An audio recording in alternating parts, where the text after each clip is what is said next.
The 8 Essential People Skills for Project Management by Zachary Wong. Leading a team can be a psychological minefield. If you want to bring your project to completion, you'll have to motivate the unmotivated, inspire shirkers to pull their weight, and deal with uncommunicative superiors who expect you to read their minds. In short, people problems are everywhere. Solving them isn't an easy task. Today's workplaces are more horizontal than ever before, and old-school, command and control management techniques are distinctly passé. That means you'll have to tread a fine line if you want to maintain your authority without alienating your employees.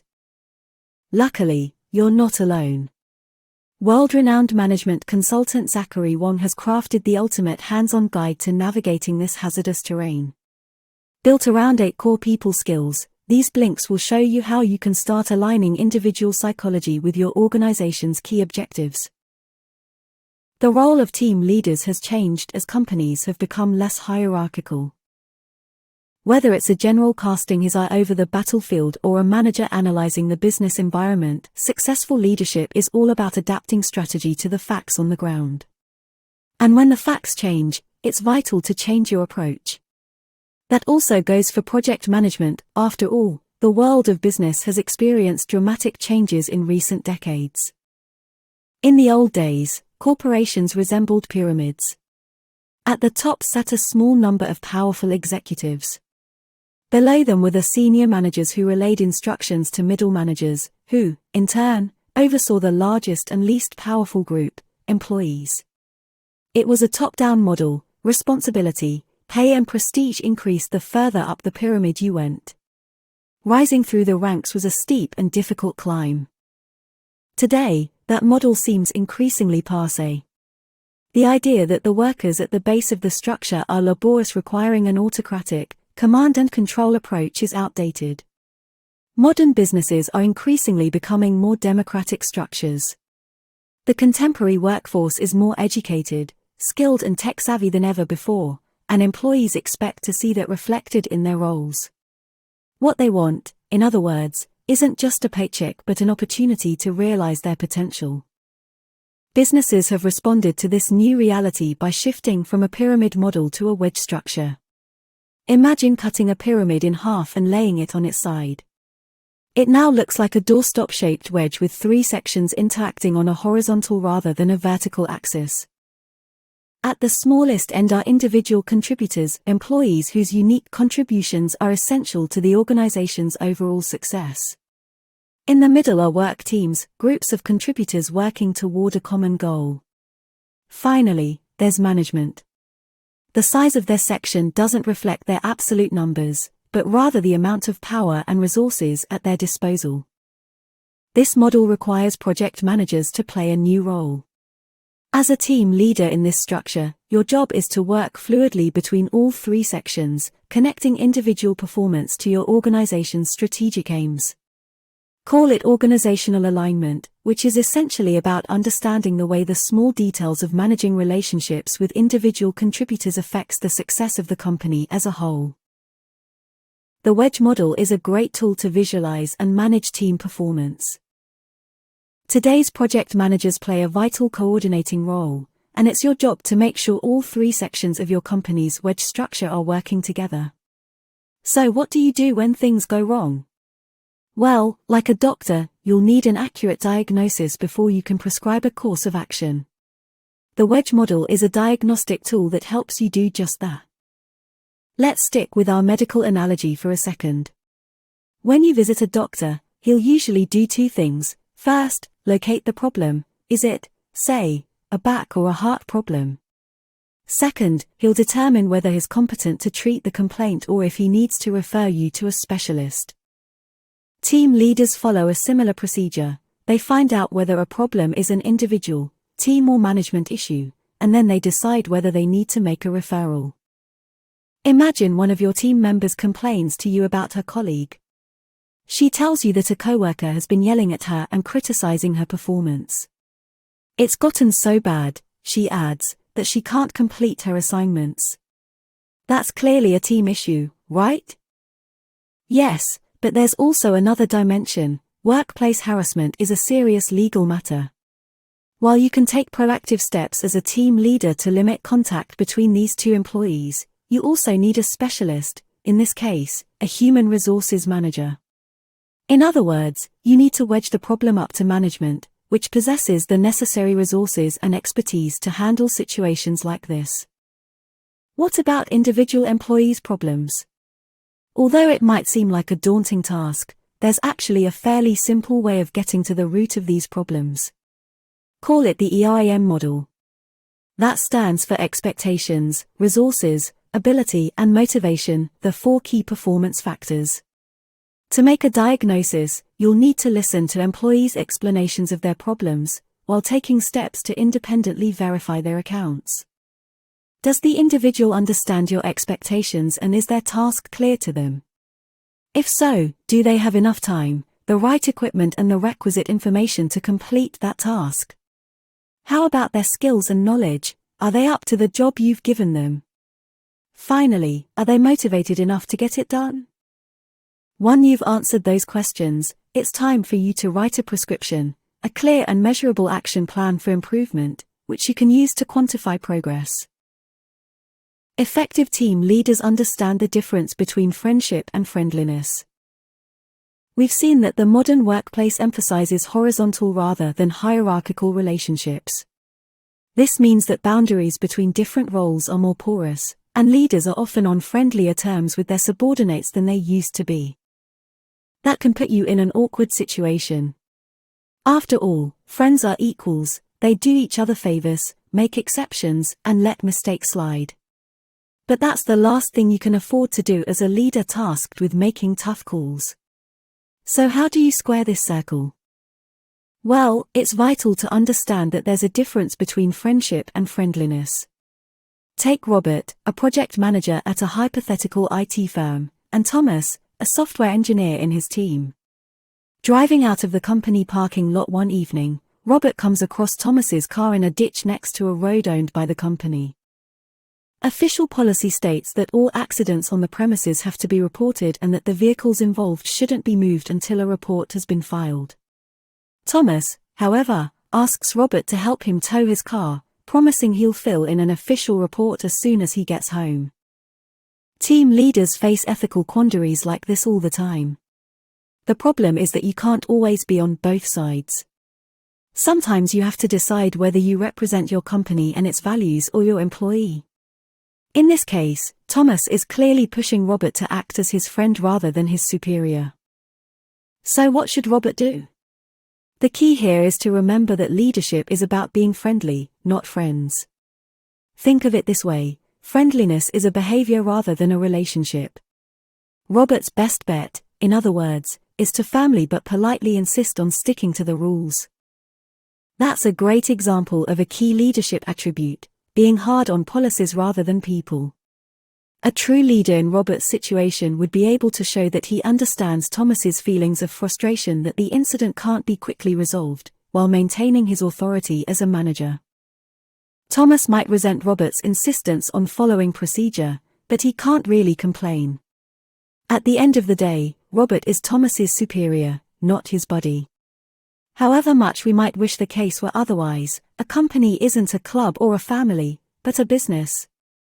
Successful teams are defined by their emphasis on inclusiveness. The most effective teams are greater than the sum of their parts. They share a sense of purpose, champion collaborative work and regularly exceed performance expectations. Whatever their differences, they all share one thing: they espouse inclusiveness. That's all about involving employees in day-to-day processes and keeping them in the loop. Making people feel like they're in the loop is one of the most important human factors when it comes to building successful teams. Why? Well, the loop is a place of safety, trust, and support that makes the workplace feel like a second home. Most importantly, it fulfills a hardwired human need, the desire for a sense of purpose and acceptance.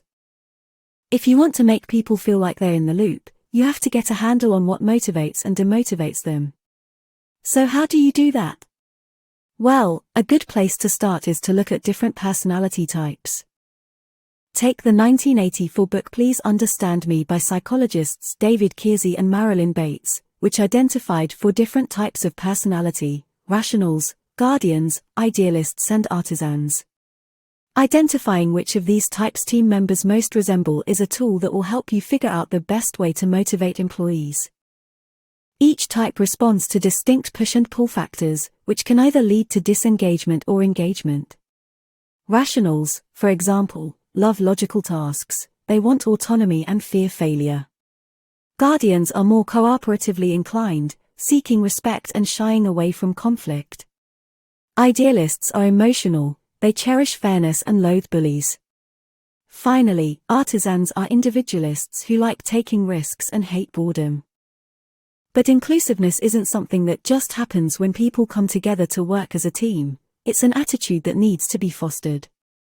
At its heart is the idea that the we is more important than the me.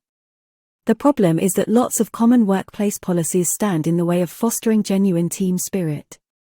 For example, many of them reward individuals rather than teams. That means your role is to constantly work toward putting the team first.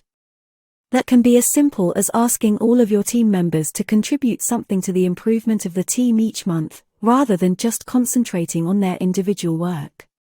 Mentoring schemes, seminars or team lunches are highly effective ways of cementing the we spirit. Attitude matters, and there's an art to managing it. As we've seen, people expect more from their work today than they did in the past. They don't just want a paycheck and camaraderie, they also want job satisfaction. That's something you'll have to give them as a team leader, especially if you want them to go the extra mile that gives your company an edge. To do that, you have to start managing people's attitude. Take the hypothetical case of Charlie, a young kid whose mom takes him to an ice cream parlor when he does well in school. One day, his mother tells him to get a napkin before eating his treat. As he reaches for it, he drops his ice cream cone. "Well," she says, "you should have kept your cone up." To Charlie, it's the most unfair thing in the world, and he's about to throw a tantrum. His mom, however, tells him to calm down and talk to the vendor. The vendor takes pity on Charlie and gives him another scoop for free. So what's the lesson here? Well, there are a couple. Let's break them down. The first is simple: everyone likes ice cream, in one form or another, when they've been good. That's something a lot of employers forget. A study carried out by the American Psychological Association in 2011, for example, found that while 69% of employees were happy with their jobs, only 46% were happy with their employers' recognition practices. No wonder. There's nothing quite as demotivating as getting coned, doing something good and never receiving the ice cream you feel you deserve. The simplest and most effective way of managing attitudes is to make sure you remember this lesson and reward your team's hard work. Whether that's a congratulatory email, a pat on the back or something more extravagant depends on the situation. What really matters is that you SCOOP praise, make it sincere, consistent, on time, on values and personalized. The final lesson is this: good things happen when you look on the bright side. Think of it as keeping your metaphorical cone up. When things go wrong, it's a natural human reaction to want to throw in the towel. It's inevitable that employees will mess up occasionally. The important thing is what they do next. Sometimes, you just have to be Charlie's mom and remind them that behaving badly when bad things happen only makes things worse. Tackling poor performance is tricky, but it can be done by using the past, present, future model. Sometimes, the promise of ice cream just doesn't work. The truth is that you'll come across employees who shirk, whine, procrastinate, make excuses and, worst of all, claim that they're actually doing a great job, even as they fail to hit their targets. Dealing with them will be one of your toughest tasks as a team leader. In fact, it's so tricky that lots of managers will do anything to avoid tackling it. Why? Well, take a survey of 68 local government supervisors carried out by E.L. Perkins of the University of North Carolina in 2012. When they were asked what stopped them dealing with underperformers, 59% cited their fear of confrontation, 49% their inability to handle awkward conversations and 41% their unwillingness to get people in trouble. It's a great example of the author's maxim that people problems are like minefields, no one wants to go there. But someone eventually does have to deal with the issue. After all, you can't reward bad behavior, and letting it go unchecked will undermine your team's projects. Fortunately, there's a tool you can use to get troublemakers back on side. Call it the past-present-future model. Let's take a closer look at how it works. As the name suggests, the model consists of 3 stages. Let's say an employee comes to you with a problem. He's struggling and feeling down, which is affecting his motivation. Your job is to guide him through the problem stage by stage. Think of it like a movie. Once you've shot a scene, you move forward. Your first scene is the past. Here, you want to practice active listening and find out about the problem. Be patient and let him tell you his story, but make sure to hold him to account by asking him to provide evidence. In the second scene, your job is to provide a diagnosis. For example, is it a resource problem or a personal issue? Next, you offer a reality check. Essentially, you put the problem in context and remind the employee of the rules and regulations that apply to his situation. In the third scene, you move into the future tense. Ask the employee questions like what can you do to improve things, and set concrete targets, which you can both use to evaluate improvement. Ends don't justify means, and sustainable success means focusing on team behavior. Do the ends justify the means? Marty thought so. He was a bullish manager hired to oversee a telecommunications company's expansion into a new regional market.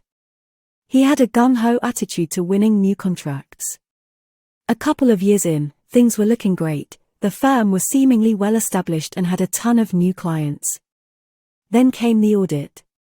It turned out Marty's team had been offering such generous terms to the clients in the new market that they'd basically bankrupted the new branch office. Marty's mistake isn't an uncommon one. In fact, companies often lose their way when a team's behavior is poorly managed. So how can you avoid this trap? Well, a good place to start is to realize that behavior doesn't just happen, it needs to be inspired. That has 2 sides, external and internal, or goals and values. Marty communicated his goal of landing new contracts very well, but he did a much worse job at telling his employees that the means were just as important as the ends. As a result, they felt free to disregard ethical guidelines and eventually bankrupted the new branch. Defining your core values and the behavior you expect from team members at the outset is the simplest way of making sure everyone's on the same page. At the most abstract level, that means using your company's official policies and regulations to define expected behavior. More concretely, it's about establishing ground rules to nudge people toward adopting the right values and behavior. So if, say, tardiness is an issue and meetings are running late, you could inspire greater punctuality by asking repeat offenders to give their presentations first, a gentle nudge toward getting into the office on time. That's a good example of the author's emphasis on being tough on problems, not people. But simply laying down the law isn't enough on its own, you also need to police it. That brings us to consequences. There are 4 types of consequential responses to behavior. The first is positive reinforcement, encouraging people to repeat their actions through praise. Next, there's negative reinforcement. Think of an email that quietly reprimands someone for being late to an appointment. Then there's the non-response. This is used to signal that you're happy to leave neutral issues, such as workplace clothing, to people's own discretion. Finally, there's punishment. This is the harshest response and reserved for clear ethical or legal offenses against company policy. Risk-takers understand that you can't beat fear, but you can manage it. Business is all about taking risks. But no matter how much time you put into analyzing the market before taking the plunge, there's always a degree of uncertainty. That's both normal and unavoidable, but it can also undermine effective project management. Why?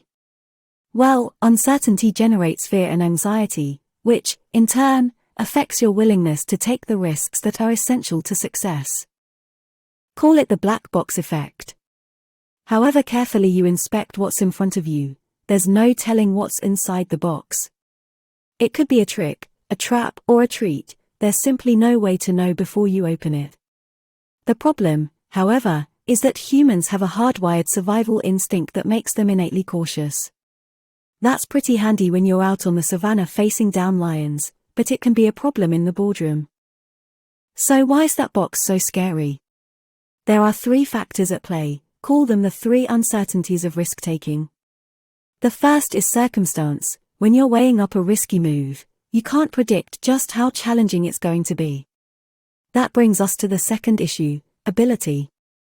If you don't know what's ahead of you, you tend to worry that your talents won't be enough to handle the situation. Finally, there's the most elemental fear, failure. This kind of fear might be natural, but that doesn't mean you can't push past it. That's because risk-takers aren't fearless, they've simply learned how to manage fear. Take firefighters. To do their jobs, they have to take risks. But they're not blasé about fire and collapsing buildings. In fact, they know better than most people just how dangerous they are. But they manage their fear by concentrating on something else, their opportunity to help people. However, firefighters don't just turn up and hope for the best when there's an emergency, they also train and prepare themselves for what might lie ahead. That's something you should start doing as well. So, say you've been asked to give a speech, but you're terrified of public speaking. When you think about it, there are all sorts of steps you can take to set yourself up for success. For example, you could visit the venue beforehand and familiarize yourself with the equipment you'll be using, or rearrange the seating to encourage a more interactive Q&A session so you're not always in the spotlight. Effective team leaders understand the importance of managing their bosses. Your role as a team leader is full of tough calls and awkward situations. Dealing with difficult employees is hard enough, but that's nothing compared to your relationship with your boss. In this blink, we'll take a look at one of the most important people skills you'll ever learn: getting along with superiors. It's a vital bit of know-how. After all, your health and happiness depend on it. Take it from a 2014 Harvard Business School survey of 20,000 employees working across a broad variety of industries. According to the survey, people who felt respected by their managers were healthier and more satisfied with their careers. Meanwhile, a 2015 Gallup survey of 7,272 American adults found that 1 in 2 had quit a job at some point to escape difficult bosses and improve their quality of life. So how can you improve your position and your relationship with your boss? Well, it's important to realize that your relationship isn't as one-sided as it might sometimes appear. In fact, team leaders and their superiors are mutually dependent. Sure, there's a clear imbalance in power and resources. After all, the bosses are the ones calling the shots when it comes to funding, timing, and priority setting. But they're also reliant on your knowledge, skill, and insight to steer projects to completion. That means the imbalance in power doesn't need to develop into an imbalance in respect, honesty, and trust. Putting your relationship on a more equal footing is all about managing up. Think of it this way: while you can't control your supervisor's behavior, you can control your own behavior when you're interacting with a higher-up. And the most effective thing you can do in those situations is to make yourself more visible. That means stepping up to the plate and showing what you're all about with your actions. It can be as simple as making sure you always arrive on time for meetings, being proactive and speaking up when others don't, or going out of your way to attend optional work events, such as team drinks and seminars. Those might sound like trivial examples, but they're actually highly effective ways of communicating your support for your boss. That kind of can-do attitude has a halo effect. Once they know you're on their side and always ready to get involved, your superiors are much more likely to knock on your door when they have a problem or a new assignment. Team leaders constantly run up against people problems. Whether it's underperformers, employees pushing you to be their friend rather than their supervisor, or a tricky boss you have to deal with, project management can be a psychological minefield. But there are tools you can start using today to clear a path through this hazardous terrain. If you learn the 8 key people skills for project management, you'll be well positioned to manage fear, boost your team's sense of collective purpose and put the relationship with your superiors on a more equal footing.